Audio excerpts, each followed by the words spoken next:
Welcome to the Design Thinker podcast, where we explore the theory and practice of design. Hosted by me, Dani, and me, Peter. Hey, Peter.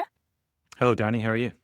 Good. How are you? I'm very well, thank you. Yes, Hey, very well. We have another exciting episode, and we've got a guest here with us today. Yeah, it's going to be been looking forward to this one, Dani. I'm really excited to have this conversation. Do you want to introduce our guest, our listener? I'm going to have her say hello soon, but Suzie and I have done some work together, and today's episode is going to be a little bit different because we're going to be talking about, we talk on this show a lot about design thinking as a concept, but today we're going to be talking about design thinking in action and share some of the ways that Suzie and I have put some of the things we talk on this show into practice. Cool. So this is the point I say hi. Kia ora, everyone. Kia ora. Yeah. Suzie, do you want to just say 2 sentences about what your role is? Sure. I'm currently the People and Culture Director across our operations part of the business at Fonterra. Fonterra being a cooperative, so owned by farmers in New Zealand, just under 10,000 farmers who create and farm milk. And the part of business I'm in has just under 9,000 people. So that's everyone from tanker operators who pick up the milk every day and right through to the supply chain and quality testing and shipping it all around the world to about 130 or so countries and lots of customers. We make all sorts of things from not only milk, but high-end proteins, etc. Cheese. Yeah, and cheese, so much goodness, yogurt, the works. So it's a really dynamic role with 9,000 people just under, and Fonterra in total has about 18,000. Our people play a core part in making the product and getting it there, getting it out to our customers. Amazing. And as you were describing the role in the organisation, especially, Suzie, a thought occurred to me that for our international listeners, often the default mental model or picture that people have in their minds of New Zealand is mountains and sheep. And I think the sheep and the wool is definitely maybe a little bit outdated these days. And in reality, cows and dairy in particular play a significant part in New Zealand's economy. That's true to say, isn't it? Yeah, amazing. Our primary industries, I'd add in fruit, kiwi fruit, wine, all of our primary industries. I think there's a lot to be proud of in New Zealand in terms of 5 million people is our population. And I was actually at a US conference a few months ago for the first time and introducing yourself from New Zealand. And they're like, don't you have as more sheep than people? And I was like, yes. Yes, that is still true. Yeah, still but true. I think in terms of the world stage, the Olympics, everything, for such a small population, whilst we like to be humble, there is a lot to be proud of as a New Zealander. Yes. Tiny but mighty. Tiny but mighty. And that I won't get into what we're going to talk about today. I think it is one example of something different coming from New Zealand and something really interesting that has lots and lots of potential. I think back to you. Do you want to do a bit more introduction? Sure. I'm going to introduce this in the way that Suzie introduced it to me. Oh, cool. Oh, okay. My first conversation with Suzie, we got on a Teams call and she goes, right, imagine this. Imagine a SWAT team in a helicopter. And I was sitting there going, where is she going? I can't believe it was the first thing I said. It's embarrassing. Looking back on it. So I did wonder, wait a minute, I thought this is Fonterra. But I think it was a great introduction. And had I known the knowledge of what we ended up doing with this, it is the perfect introduction to the work, right? At the time, it probably didn't make sense because we were embarking on something that we had a vision or you had a vision that you wrangled me into. And I bought into the vision. But I didn't really, until I understood and saw it happening, the vision, like the picture that you were painting didn't click. But your enthusiasm for the vision, that's what got me hooked. I'm like, I don't know how this is going to work, but I want to figure it out. It's so cool to hear that. The helicopter was just an analogy and a picture in my mind, really, where I think I was trying to articulate, hey, we've got this 20,000 feet strategic problem to solve. and the visual of the SWAT teams, so SWAT, in case my accent's not so easy, in terms of special weapons and tactics from the military inspiration, where you typically see that helicopter and then they dive into a problem with different skill sets, get some stuff done, and then zoom out and go to the next one. So that was the analogy that was in my head at the time and somehow stuck. Just to give our audience a bit of context, do you want to just share at a high level what the problem was that needed solving? Yeah, sure. So I had been in this role about maybe 3 or 4 months. It was about the week before Christmas, and the chief operating officer of the Times, my boss, said to me, "Are we going to have enough people to pick up and process the milk next season?" Because he had been hearing from other industries that we're just coming back off of COVID. That had been a challenging time from a people resourcing perspective anyway, at the cusp of some economic challenges, aging workforce, you name it, that other people were looking at sourcing internationally to make sure they had enough people. So meat industry, etc., others. So he was like, "Are we going to have enough people?" And I was like, "Let me come back to you on that." And I went to, obviously, colleagues in my leadership team who run manufacturing, supply chain, etc., and said, "Hey, this is the question. What are your thoughts? And what data do we have?" And so I went to my team and we pulled some data and also anecdotally what the leaders were seeing. And that was like, ooh, and it was predictive data. So just a call out to not perfect at all. Whilst we're a reasonable size, the data in our systems are not necessarily that easy to navigate. So it was, call it 80% data, but it was saying we might have a good sort of 20 to 30% shortage in 5 of our most critical roles when you think of picking up and processing the milk. So just to give a live example, tanker operators, we have 1,400 tanker operators because they're running shift work, picking up the milk and taking it to our factories. We thought we might have somewhere around 200, 210 shortage and across New Zealand. So not just in one location, right? Up and down the country. And to be a tanker operator, it's a really tricky job. You've got to have a level 5 license. So you can't just train those people in 3 months. It takes a couple of years. And in New Zealand, you have really tricky rural roads. So that's just one of the 5 critical roles. We thought, where would we find them from in that time frame? So just taking it back to the problem to solve was, are we going to have enough people? And our season here is around August that it starts. We only had 3 or 4 month window. We would only have 3 or 4 month window to find those people, train them up, and in terms of our way of doing things and food safety quality to get that season started. The other roles were things like lab technicians, etc. Again, really technical roles that forklift operators, process and packing operators up and down the country. 3 or 4 months in as well, I was like, ooh, the data's indicative, but that's quite a size of the problem. And then we also knew at the time it was still in commercially sensitive stage where we'd had a really good recruitment partnership for about 20 years or so. And we were going to close out of that partnership and bring recruitment and talent acquisition in-house.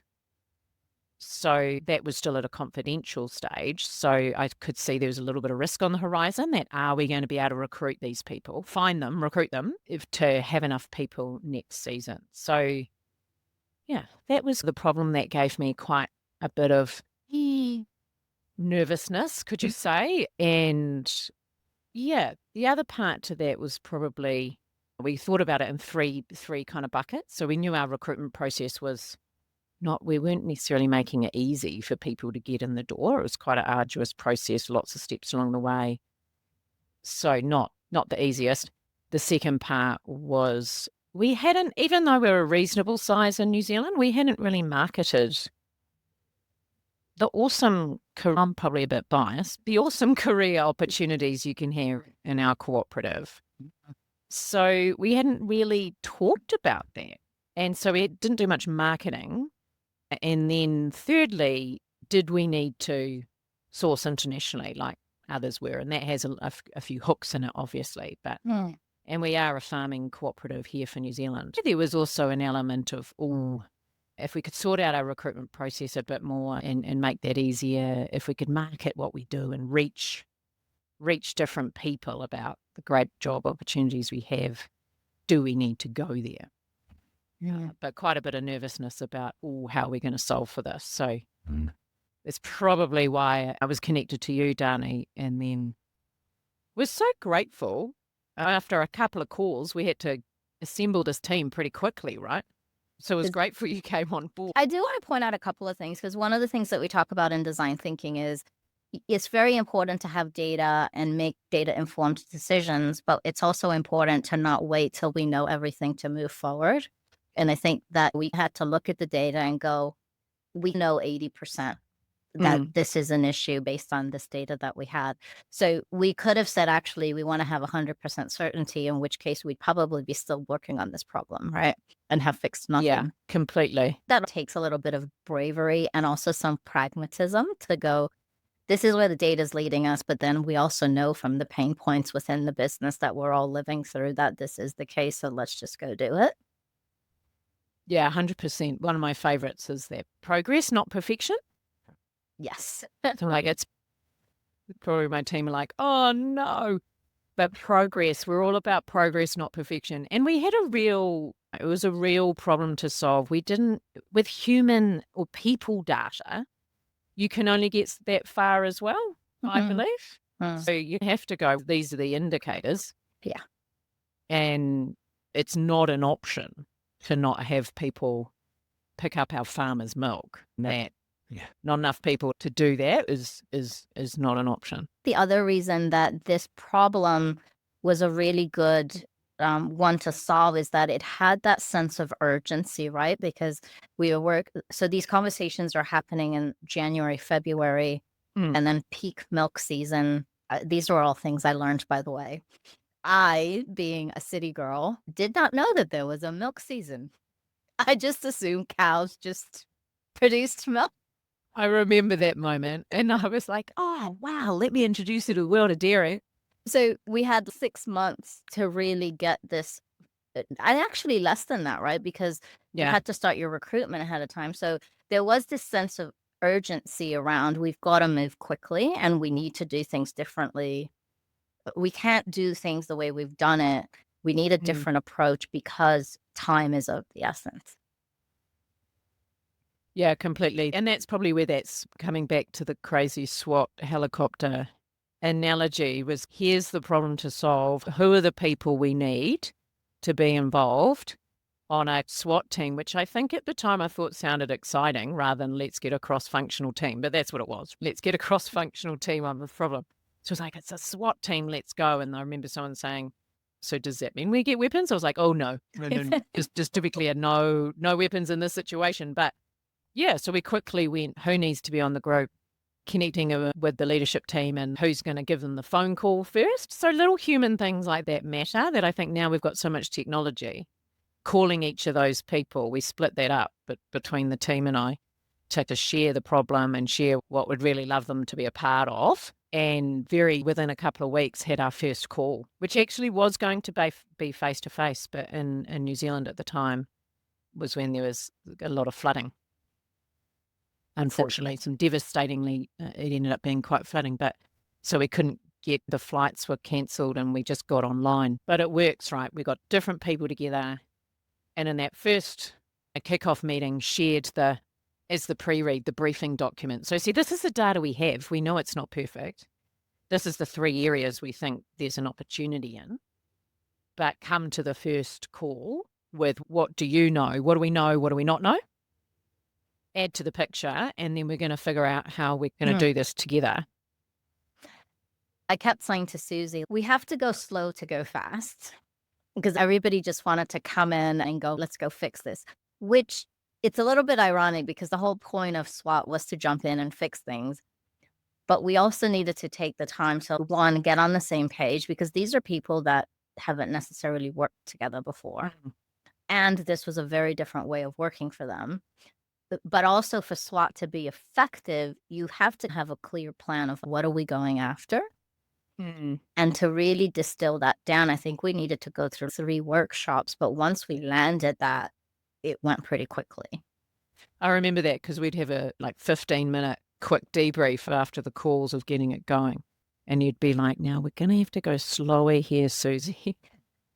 And you'd be like, which is beautiful coaching to me as well, right? Having to just go, wait, let's go slow to go fast.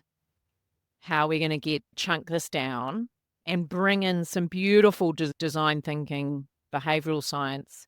One of my favorites was which I hadn't heard of yet, was the now, next, later.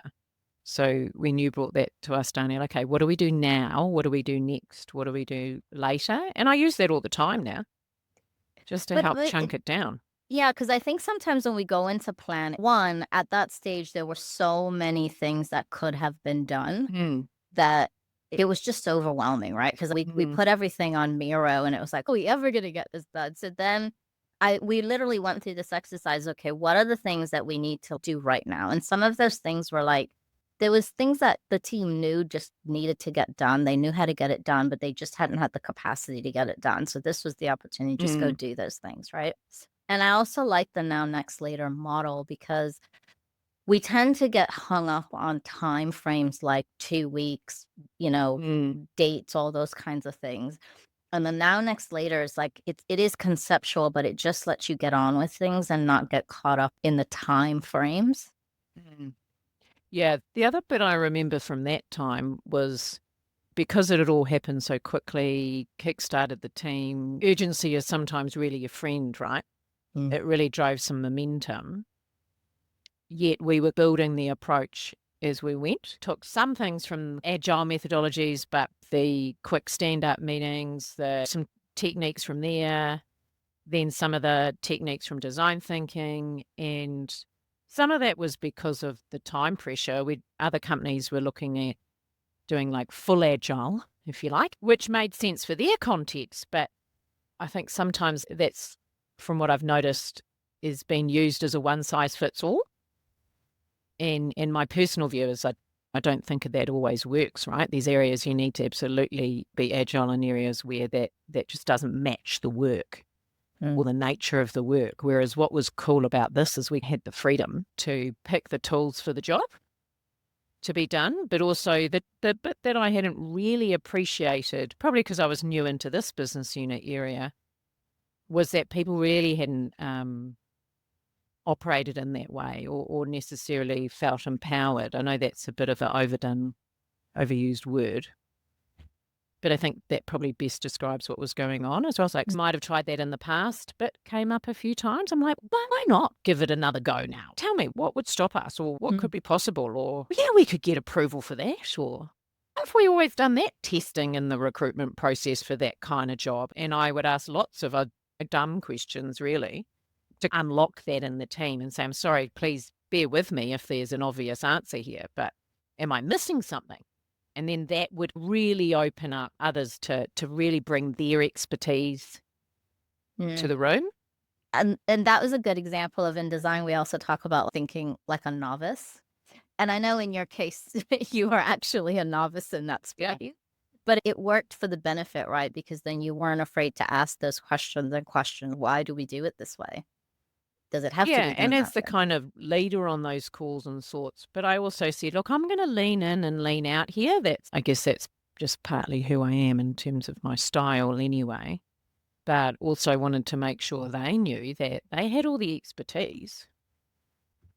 What we needed to do was bring it together like we hadn't before.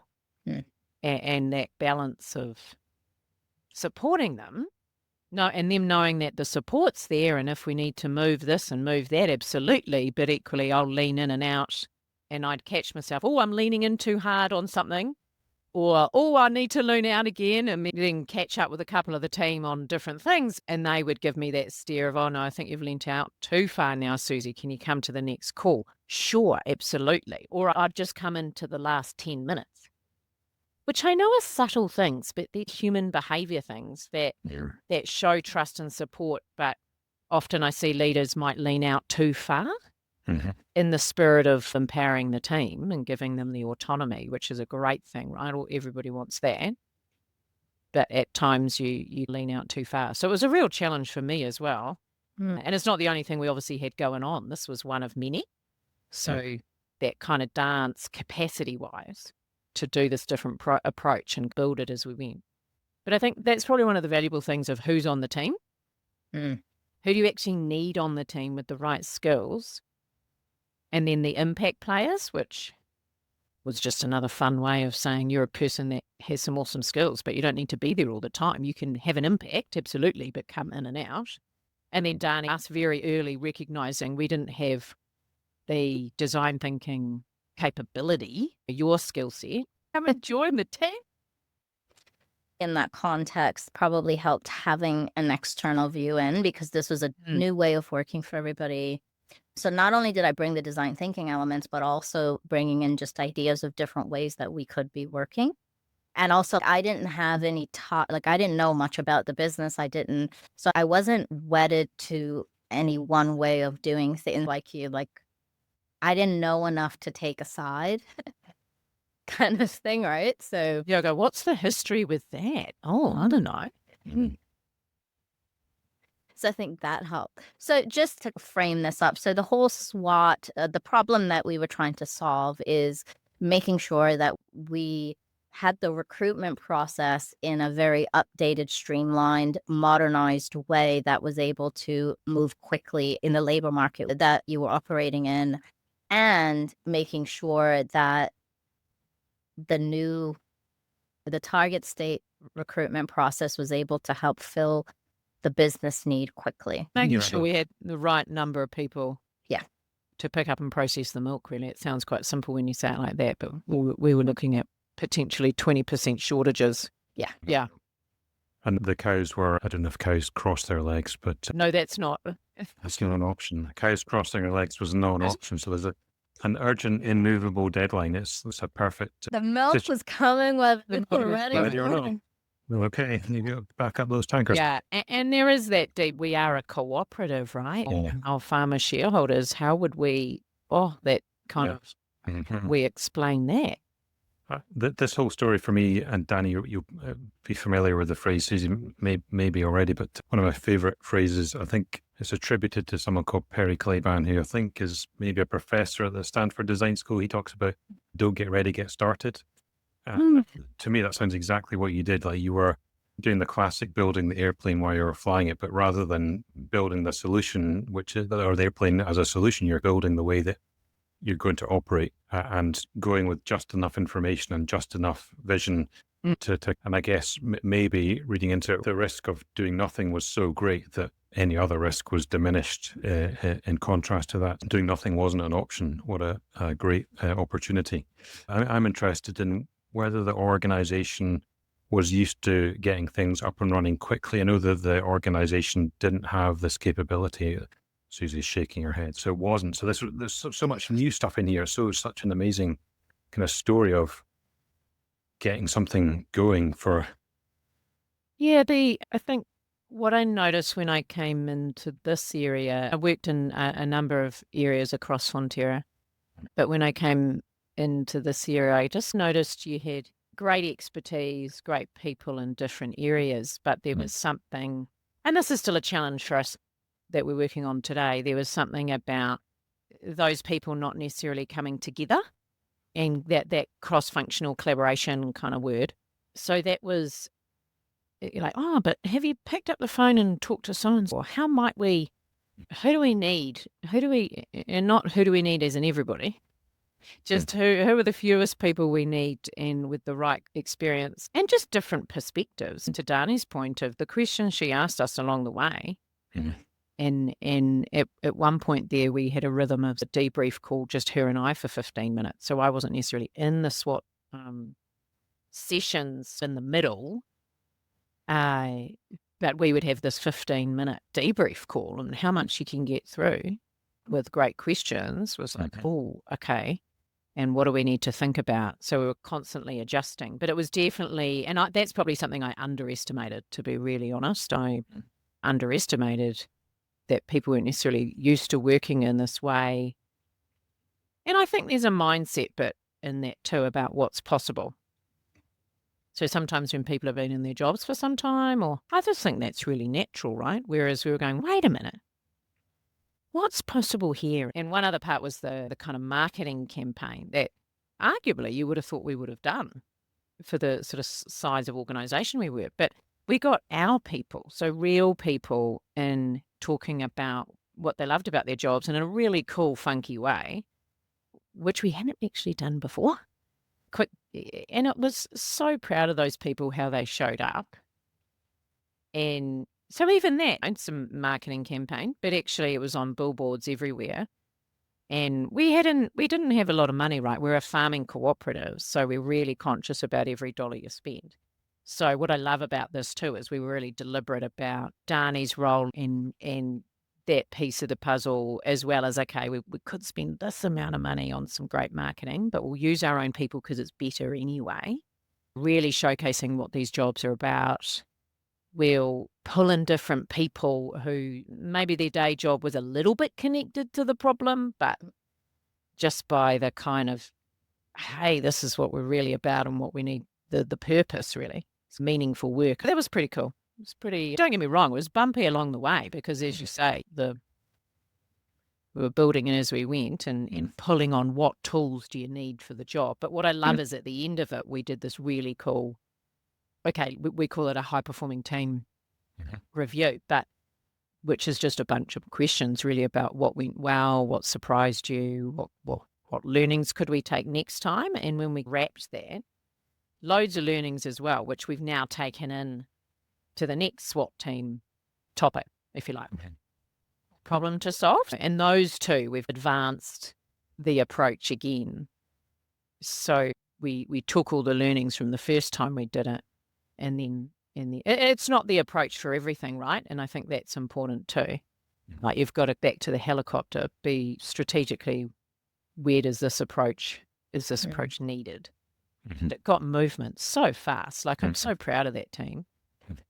Because we obviously, I should have said where the story ends, is we obviously were fine. Yes. Yeah. So we got all of this interest and awareness about the career opportunities as well. So thousands of views. We got enough people to pick up, really good quality people to pick up and process the milk in those 5 critical roles. It was really successful. Awesome. I also want to comment on Peter's question around speed. The organization was not used to moving at the speed that Suzie was pushing this to be moved. Neither were the teams. So there was a lot of questioning around, there's a normal process that you do within your organization to get a project stood up. And people were still in that mindset a little bit and questioning, we haven't done all these normal things that we do, and really getting them to break up with, that is a way of doing projects, but that's not what we're doing here. And constantly having to bring people back on the path. And you would get them on the path, and then they'd start questioning. We'd move along, and then they'd ask questions. They'd question, is this the right path? Should we? And then having the same conversation and keeping. So it wasn't just that we were trying to create change for the business, but we were actually trying to change the way we create change for the business. It's a great call out. Like, it's not that's not the type of problem where you can actually do a project plan and a Gantt chart and have that all out to months. And I think there's a really good call out. And it became quite embracing for the people, but it was bumpy at the start because it was just not how the organization was used to working. And why couldn't we do that? Oh, what's possible? And what would be the next 2 moves? What's the next move here? Or what's the next 2 moves? Let's do that. And then so the week they had the usual kind of almost agile 1 or 2 meeting cadence a week, and kind of the stand-up meetings and keeping the pace going there. And then for the 3 streams, they split off into the streams, and then they'll come back together and to keep the connectivity of how do we get movement and action and drive the next action. And, we're going to need approval for changing how we do some of our health checks. Okay, that's great. Who do we need to talk to? Whereas approval sometimes would take weeks. So, it was quite a change for people, but particularly when we did the debrief, it was people were like, this is great. Can really move. Go on, Pete. That leads me to the question of the people who've been on a SWAT team, and from what I understand, they were part of the team who would be continuing to, in this case, sort of run the recruitment process, the recruitment experiences, once they'd accomplished their SWOT mission, what sort of things did they go on to do or keep doing? What's their kind of thoughts on kind of going back to, let's say, having been in the special forces, they're going back to the regular army. What's that been like for, what have they carried forwards? What have you seen from your kind of, your point of view? What have you seen people start to use as almost business as usual that you learned maybe for the first time, that everybody learned for the first time in the SWOT experience, that's almost rippling out across the whole organization as this is the way we do this, as a cultural norm, if you like? I think for our customers, if you like, so for our managers in doing all the interviews and getting people on board, they saw results in terms of, they gave us feedback about some of the things that weren't working and we acted on it. So for them, that was really valuable. For people involved in the SWOT, a real sense of some of the things that they'd tried to tackle before, but hadn't, for whatever reason, whatever context, hadn't been able to get movement on. That was like fantastic. And because it was real results, there was a lot of pride. A couple of them were like, this is a career highlight, which was pretty rewarding to hear in terms of how they'd also personally grown and developed.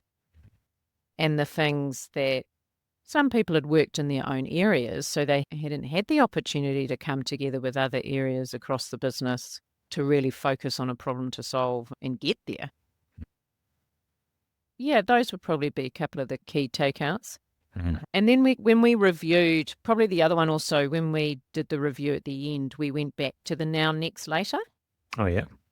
And we said, okay, we've done a bunch of the now stuff that you could do within that 3, 4, 5 month period, which also was a great way to split up. Actually, there's some bigger stuff we'd like to change, but that's just not, you're not going to do it in that time window. So let's move on the things we can move on rather than getting all overwhelmed. So we went back to the now, next, later, and near that time also the talent acquisition team was then becoming stood up internally. So then there was a natural home, whereas before there wasn't a natural home for a few of these pieces of work, like the marketing campaign, if you like. So then it was like, oh, let's color code, literally color code that page to what goes to BAU roles and transitions, and then what still needs to be done in the next and later buckets. So that was actually a really useful way as that part of that, the recruitment and or talent acquisition, as we now call it, was getting stood up. It was quite a good way to carve out who does what next to keep it going. And then secondly, we actually then moved into a much broader piece of work around strategic workforce planning. So this was quite a focused 5 critical roles. How do you have the pipeline of people in those? And then more broadly, we were kicking off for us to deliver what we're here to do as a wider organisation, but particularly within operations of our sort of just under 9,000 people, what's needed from people in terms of what types of jobs, where, with what skill sets, in what culture. So we then went broad strategic and then went, right, actually, there's a couple of problems to solve in here that the SWOT team approach could work for. So one of them, when we looked at the skills we need, engineering. So we did a matrix of what's critical for us to deliver and what's scarce in the market. And when you plot that out, engineering is quite a broad term as well. So that's what was called Engineering Plus, which wasn't supposed to stick but did. And so then we got an even broader cross-functional group together. So some of our key engineering leaders. Yeah. And working with them to say, again, here's the briefing pack, here's some data. The problem to solve is how we're going to have the different engineering skill sets to make sure we can deliver.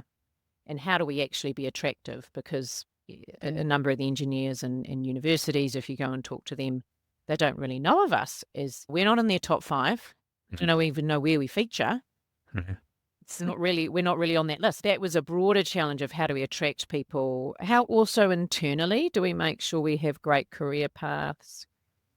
And so again, we kicked off another SWOT team because it was the type of problem that a SWOT approach fits, where it's an adaptive problem. If you do something over here, it could influence something over there. It's more dynamic than, say, a really sequential, maybe complex, but technical problem to solve. This is where you need different thinking, diverse thinking in the room to problem solve it. And again, use the now, next, later, use lots of different tools. So we refined the SWOT approach and then applied it to that one. Yeah. Nice. Got some great results through there. And then we also applied it to one of the other big trends when we looked at the data we have was the aging workforce. Well, changing demographics, I would say, is the broader topic in the workforce, which is not unique to us, but it was pretty significant when you look at 5 generations in the workforce, but also when you look at a macro sort of data that we have, would have quite a significant percentage heading towards retirement age in these key roles. So how do you get the knowledge transfer? How do you get that transition for people? What this shows is the first SWOT that we did, it was really an experiment, right? Because I hadn't done that before. You hadn't done that before. And we were literally building the plane as people were boarding the plane and screwing on the wings. It while wasn't we're- a physical plane. Everyone was safe, just saying. Terrible safety joke, but important. Yes. No humans or animals were harmed in this, Yes, in this that's it. experiment. That's what I was looking for. But then when we went to do the second SWOT, we did the first SWOT, we were figuring it out. And then you start to wonder, it was successful, but is it repeatable? Were we successful because it was like a fluke? And so I think the beauty of doing it 2 more times now is that we've proven actually, yeah, this is a repeatable process. But I think the trick is like SWOT isn't for every problem. So it's being very selective about, is this a problem that SWOT can help with? Or is it actually a different kind of problem? So being very clear, and had you picked the wrong problem, then SWOT wouldn't have worked, right? Agree. The other bit we changed with the SWOT on Engineering Plus Plus, just for shorthand, was we also thought about, again, how you grow and develop people through these opportunities. So one of my team, I was like, this is a great opportunity for you. And they hadn't had any exposure to design thinking. And so I said to Dani, actually, for this one, can you do a 2-hour, they're smart people, so, do a 2-hour 101 on design thinking crash course with 2 of the leaders of the next 2 SWOTs. And also then be the coach behind the scenes with a little bit of the right, I think, external expertise and coaching and support. So that's a smart investment. To then the rest of it is this is not necessarily part of these people's day jobs. So you're really having also to say, hey, what's the capacity we've got to be able to solve for this problem? We need a little bit of that person, a little bit of that person, a little bit of that person. But what I think works about that is they're invested in this, in what you're doing, because it will help them ultimately, or is relevant to the people involved, like the engineering leaders. Like, this is really relevant to them and their teams. Also, to give that little bit of really purposeful support to someone, and they just fly. Like, that's been awesome to see. So we tweaked also, what is the composition of the team? Like, who needs to be in there? With what skill sets? And for that one, another thing we changed was we did have the face-to-face as the kickoff. And so at the beginning of that face-to-face actually said, before we get into the problem to solve, particularly with engineers, they love a really getting deep and technical on it. And I did make some terrible, don't over-engineer this jokes a few times on that day, because I was literally, we're not building a biomass boiler. So sorry, that's very important to us because we're clearly sustainability, getting out of coal. And built these biomass boilers, which can take 2 years, and need very strong engineering. So anyway, I'll come back to design thinking and this sort of approach. But you're in a room with people who are really have that kind of, they're wired that way, they've been trained that way. So this is quite a different approach to say, we've got enough data, let's move. So actually the first session we did with them on that day, we said, don't worry, we're going to work on the problem this afternoon and you can really get into it. But firstly, we're going to do this live exercise that is actually about collaboration, because it's an overused word. So I'm not going to stand here and give the theory. We're actually going to do it by an experience. And so we did this awesome, anyway, one of those exercises where they have to actually, they've been given a whole lot of information and they have to collaborate to get the answer, and it's a little bit competitive and the way they went. And then we're like, okay, so what's the debrief there? What worked, what didn't? How did you work together? What did you learn from that you can then take into this SWOT approach? And I did put up the picture of the helicopter, because I also said you're all going to ask me why it's SWOT, and this is where it came from. But, don't go too far in the analogy. No weapons. Yeah. But again, it was, let's start with the how rather than before we jump into the problem. Yeah. And I do think there's a lot of talk about how amazing technology and hybrid and all of that is, and you can do a lot through Teams calls, but kicking off face-to-face you just accelerated a bit of the trust and a bit of the approach that then helped when they're online and running at pace. One of the things that I really found fascinating about the first SWAT is that we actually ran the whole thing virtually. I think it worked because in the first SWAT, we didn't actually pull in the business, and there was some reason for that. So it wasn't true human-centered design in that sense.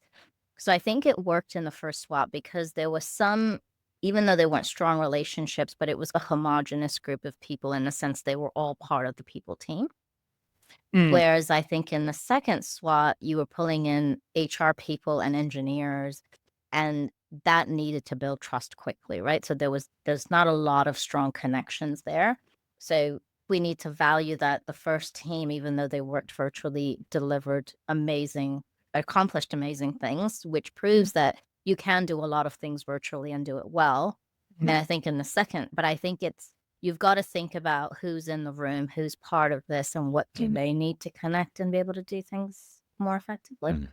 Yeah, what people have in common to begin with, who's got a shared language. Sounds like the first group, they had a lot in common. They were already using a shared language. They were part of the same group already, so that definitely would have made a difference.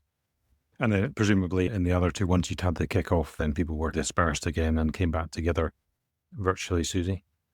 Yeah, so for the next two, we had that day kickoff. We also had lead team sponsors across them. So there was visible leadership support, but equally the approach of, okay, great, problem to solve, go for it, and let us know what you need.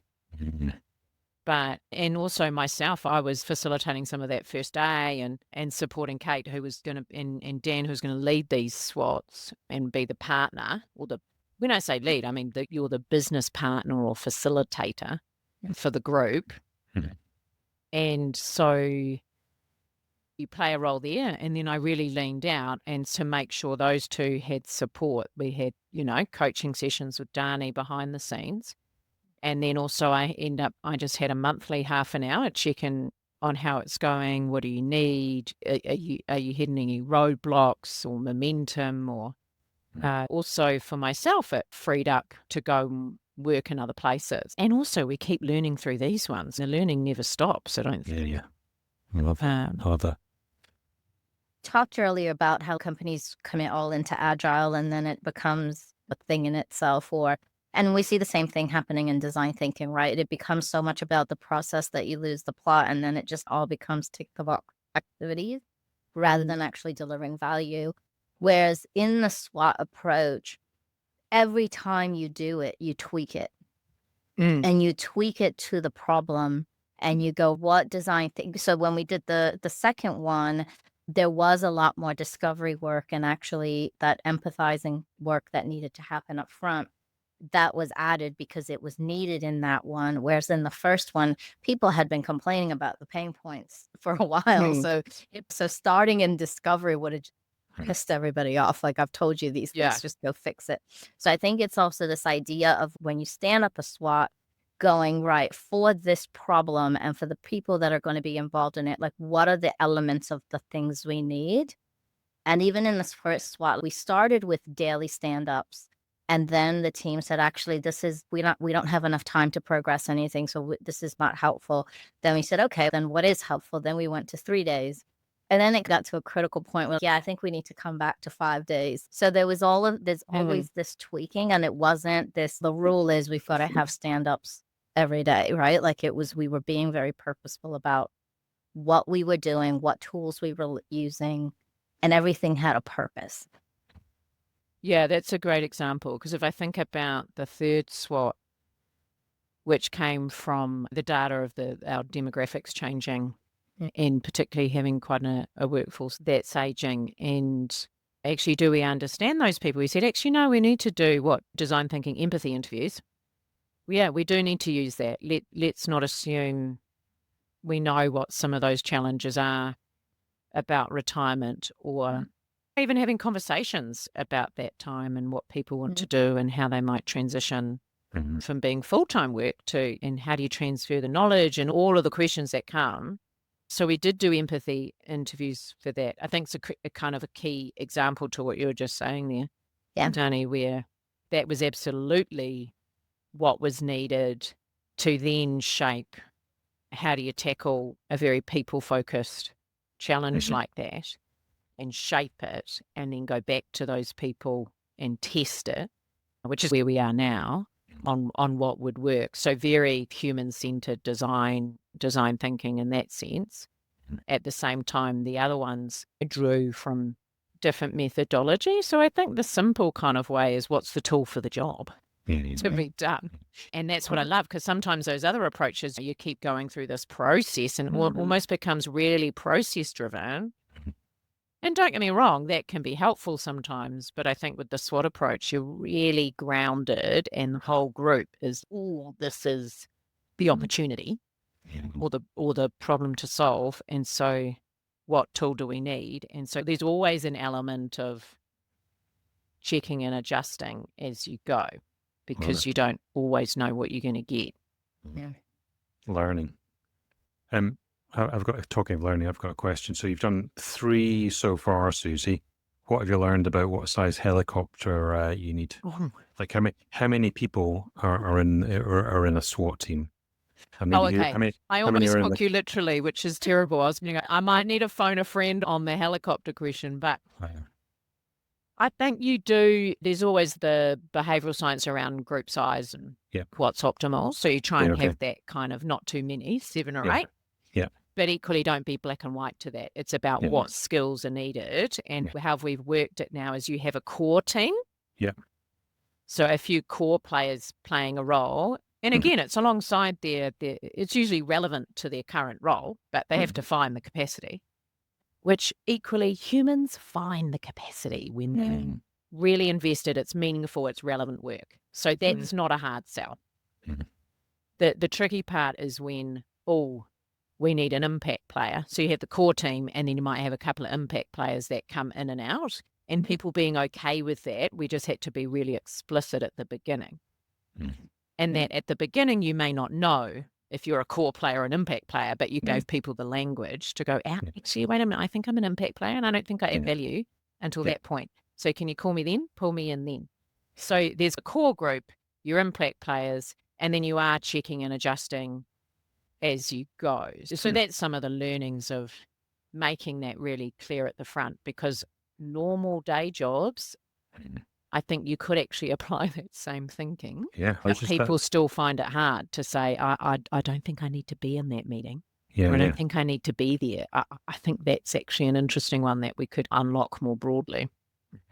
So where my mind was going, the whole thing to me sounds, it's an amazing learning machine, almost a learning system within the organization, that the organization is learning to solve problems in a particular way. The people involved in that are also learning how to do that, and that kind of layer in between of what you just described. If the organization pays attention to it, it's learned something new about how people can make decisions about how they contribute, help them learn that it's not necessarily the job that they're doing, that they're being asked to do, that is of value. It's how they do that job and how they think and how they operate that is of even greater value. Yeah, to me, it's a really amazing story of, solving problems, obviously, solving urgent problems successfully, and building a learning, it's a cliche about a learning culture, but an actual learning culture. that isn't all about or just about learning modules or badges, so much It's more live than that. and it's real. I think that's also the balance of, do you need to teach everyone design thinking or agile or any of those methodologies, or do you just need to help them experience it? Yeah. So we're on that edge of it, like, use these tools, you know, and you don't have to necessarily have been schooled up in them. Yeah. You've got someone in the room who can, you know, who's facilitating you through it, because they're very easy kind of tools to use.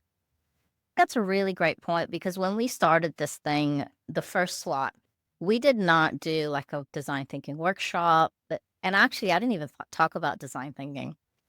But everybody experienced design thinking because I was bringing in the tools and the concepts, but I was bringing them in as they were needed.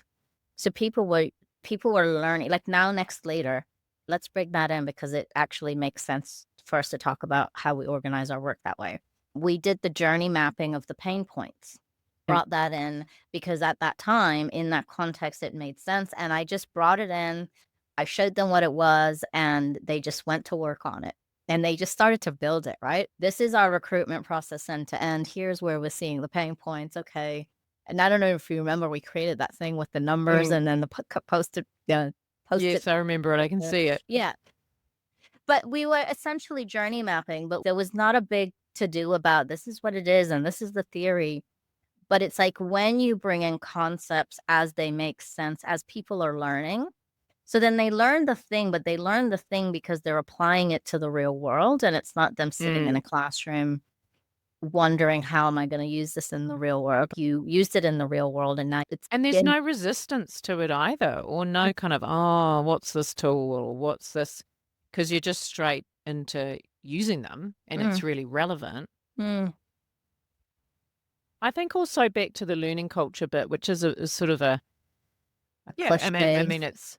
Yes, it's a bit of a cliche, but I think the art of this and the tools as well means they don't get to it. You don't get too attached to any one particular idea, because it is the classic, some of the agile thinking, I guess, you bring into it, which is the classic, oh, let's just go test that, see if it works. And you're not that attached to it. So you also take the feedback or the different perspectives much more lightly, and you take them on board rather than working for months and months on something and then sharing it with your customer or whoever, whether that's an internal partner or whomever is. And you might have spent a whole bunch of money on it as well. So I actually quite like it. It's a pretty cheap and cheerful, not that I'd want it branded that way, but cheap and cheerful SWAT team is you're going, who are your current people? There's no extra resource that we've thrown at it other than to get some specific expertise. You're building capability as you go, I think, just by people who have experienced it, even talking about what will the next one be. And so with one of the leaders I was talking about in my team, Kate, who's been facilitating the Engineering Plus SWAT, is actually for this next one that we might not do yet. We're just planning for, actually, she could coach the next person. So she could be across. So she's no longer hands-on in it, but that's also the growth for her, is to step away and be guiding it. One of her team can be the coach, again, with a bit of Dani's support. And so you're really growing people, and they're learning in the flow of work in these experiences. Yeah. The other part I think is helpful is often people find it hard to stop work, and sometimes saying, oh, what are you going to stop doing is a question we put to teams. And that's actually really hard, because they're either deeply attached to the work or they can't imagine how might I do it differently. Sometimes it's not something you can solve as one team individually or in one function. Whereas what the SWAT team is a much more kind of positively framed, let's this problem, this opportunity, let's solve for that together, brings them together for a short period of time so that you get commitment for that and energy around it.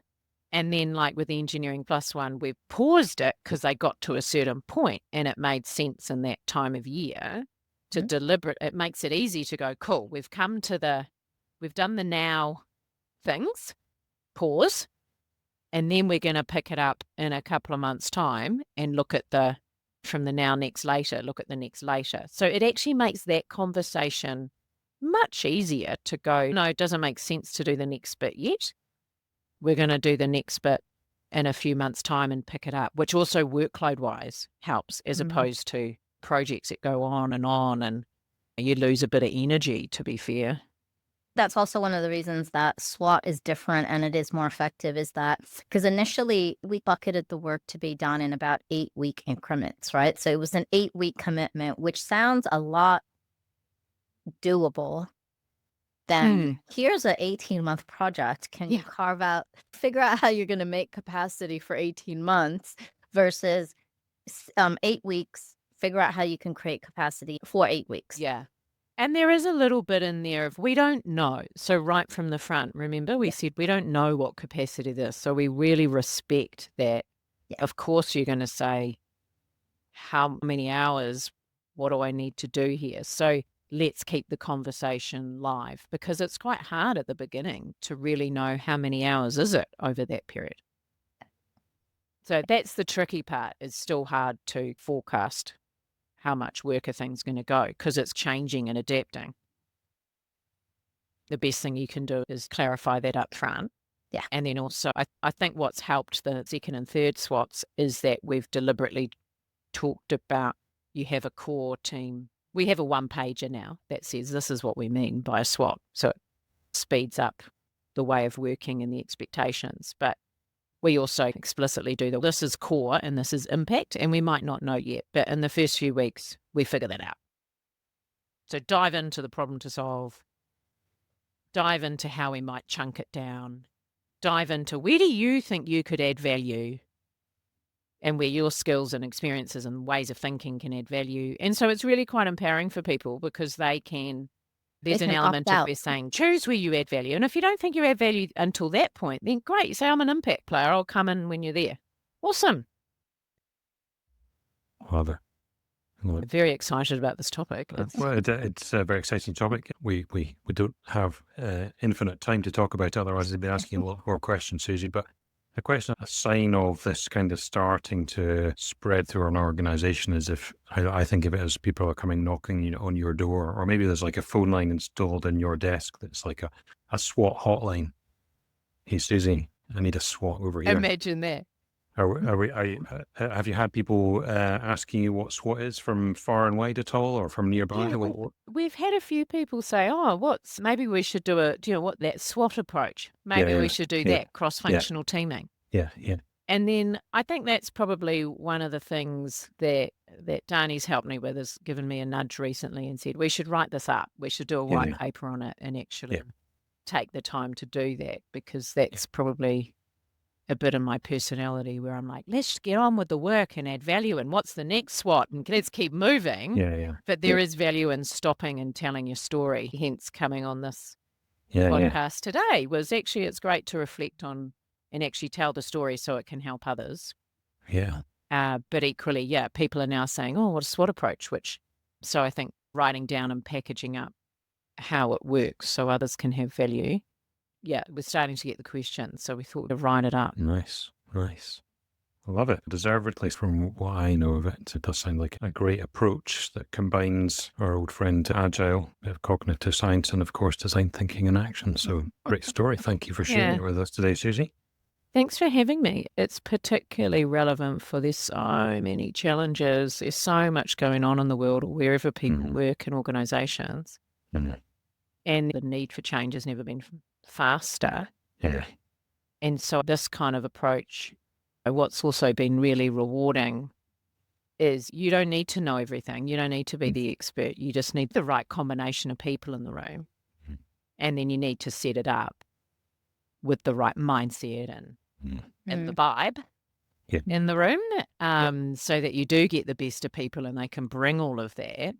But once you set it up that way and you keep fostering it as you go, it's really the results you can get and fast are pretty awesome and faster than you would before. So it stops some of the overthinking. It stops the actually, I need to be an expert before leading this. No, I don't. Be like, Dani, come on board. Yeah. So you get the right people in the room. It's really, we can do amazing things as people, I think, when you do get the right mix. Definitely. Definitely. Right. To Susie's list, I want to add one other thing, and it's autonomy. This is what you did brilliantly, Suzie, is you brought the team together, you laid out the mission, you set some boundaries, and then you got out of the way. And you came in when you needed to, but you didn't become a bottleneck, right? The team wasn't having to come to you to go, is this okay? Is this okay? Is this okay? There wasn't this constant need for approval. It was Mm. get on with it. And then there were some moments where the team were like, "Ugh, I don't know about this." And then we said, okay, let's bring Suzie back in. So if you want to move teams along faster, if you want to solve problems faster, if you want to get on with change faster, actually giving teams autonomy to make the decisions that need to be made.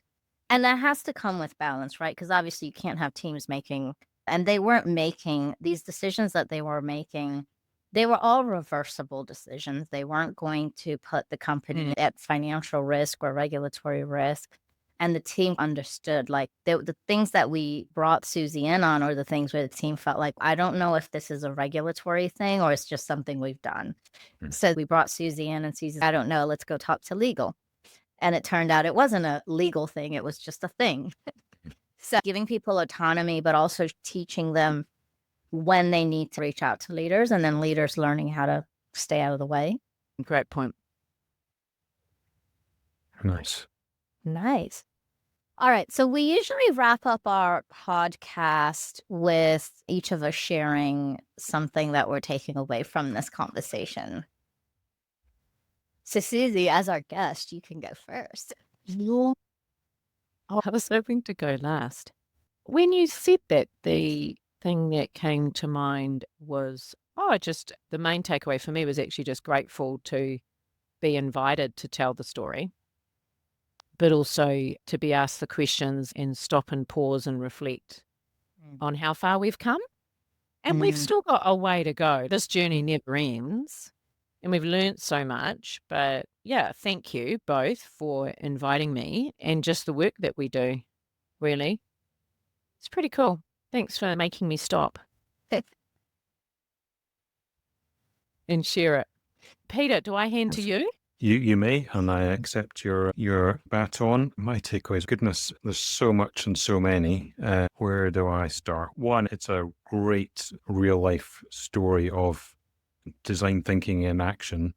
I love one of the points you just made about it's fast, and it's faster than taking another approach, or the business as usual approach, because often as design thinkers or designers in an organization, the easy kind of no thanks message we get from our colleagues is we don't have time for that. Whereas we know that actually taking a design approach and incorporating it with others can actually make things happen a lot faster, because we're iterating towards better solutions by understanding the problem better in the first place. And then maybe my takeaway in association with that is just a really nice positive story of how design thinking and agile, when combined together and taken from a mindset and capability perspective, and building up from those foundations rather than alternatives that I've experienced where the tools are imposed and processes are rigorously adhered to. I think that's a great story of those two things working together when approached in the right way. Thank you for that, Suzie and Dani. Yeah, Dani, over to you. All right. I feel like I need to come up with something really cool because I've had the longest time to think of it. But we know you've been busy. For me, two things. One, obviously, it's been really awesome kind of reflecting on it. And like you, Suzie, I know I pushed you to pause, but I'm also one that just keeps on going. And so this has been a really cool thing to just pause and think back to these things. And the thing that I'm really grateful for and taking away is when you first came to me with this, I didn't know how to make it work. I knew it could work, but I did not know. And I know that people describe me as like an expert, and I'm using quotation air quotes here because I don't like that word, but I get why people say that. Sorry. Feedback received. That Shall we describe you? I understand why that is a word. I think my personal beef with that is that I am also always learning. So I feel like it's not, I can't call myself an expert because, as I'm saying in this example, I didn't know how to do this. I had to learn it. But so it was this idea of being open to if you like it and you think something could fall in love with the idea and making it possible and figuring out the how, you can always figure out the how. So I think the how is not the thing you need to know. It's are you passionate about the outcome? Do you believe in the outcome? And then if you believe in the outcome and you want to be part of making that outcome a reality, that you'll figure out the how. So that's what this conversation and preparing for this conversation. And then also that even after I said to you, I don't know how, but I'll figure, I think I said, I don't know how yet, but I'll go figure it out. And then you just taking the chance and going, okay, we'll bring you on and you can figure it out. Because one of the challenges when you are an independent consultant is you feel if you don't know the answers, then why am I bringing you on? And the thing is, it's not about knowing the answers, but it's about knowing how you might get to an answer. I think that's when we had a call and your expertise were clear from a write-up on LinkedIn and the link that mutual colleague had shared with me. And then we had a virtual call, and I think the approach and mindset even in that call was so open and great questions. And so it's like, absolutely add value and we'll figure it out together. Come on board. And then I think this is a great one of the crazy ones. You know how the crazy ones are the ones that change the world? Because I think in the beginning when we talked about this SWOT idea, we got some looks. I know. I did feel like, no, don't be your full self. People are like, what are you talking about with this? Like a SWAT team helicopter, strategic problem to solve. And then we just got to get the right skills and then zoom in. And then I got these looks and it was like, oh no, just felt a bit self-conscious. But I am grateful that you pushed through and we were the crazy ones. So pretty cool. Very cool. Well, hats off to you both. Yeah, I think fellow crazy ones. This has been amazing. So thank you, Suzie, for joining and making time for us today. And thanks to our listeners for tuning in on this very different episode. Thanks, team. Thank you, Suzie. Thanks, everyone.